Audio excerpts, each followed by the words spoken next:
इले आज आमे नेके गोपबंधु विषय जानबा हजिला दिन कथा पाठ पढिछ त हैं तो से देखो तांको विषय उत्कल गौरव मधुसूदन दास ये मधुसूदन दास 1848 मसीहा ध्यान सहित देखो हैं वीडियो के कटक जिलार सत्यभामापुर ग्राम रे जन्मग्रहण करथिले।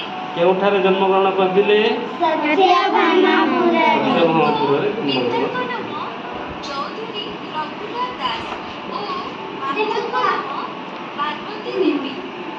ପିଲାଦିନୁ ତାଙ୍କର ଉଜ୍ଜଳ ଭବିଷ୍ୟତର ସୂଚନା ମିଳିଥିଲା। देखो ସେ MA ଏବଂ ଓକିଲାତି ପାସ୍ କରିବା ପରେ କଲିକତାରେ देखुछ तो समस्ते बुझी होउची କଲିକତାରୁ ଆସି କଟକରେ ଓକିଲାତି କଲାବେଳେ ଲୋକେ ତାଙ୍କୁ ମଧୁ ବାରିଷ୍ଟର ବୋଲି ଡାକିଲେ।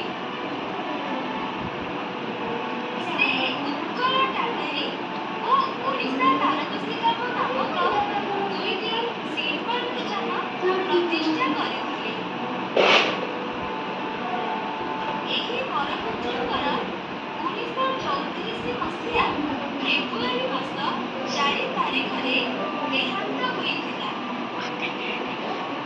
ଜାତି ଉଦ୍ଦେଶ୍ୟରେ ସେ ଉତ୍କଳ ସମ୍ମିଳନୀରେ ଆହ୍ୱାନ ଦେଇ କହିଥିଲେ, ଏହି ସମ୍ମିଳନୀ ଜାତି ପ୍ରାଣ ସିନ୍ଧୁ କୋଟି ପ୍ରାଣ ବିନ୍ଦୁ ଧରେ ତୋର ପ୍ରାଣ ବିନ୍ଦୁ ମିଶାଇ ଦେ ଭାଇ ଡେଇଁ ପଡ଼ି ସିନ୍ଧୁ ଧୀରେ।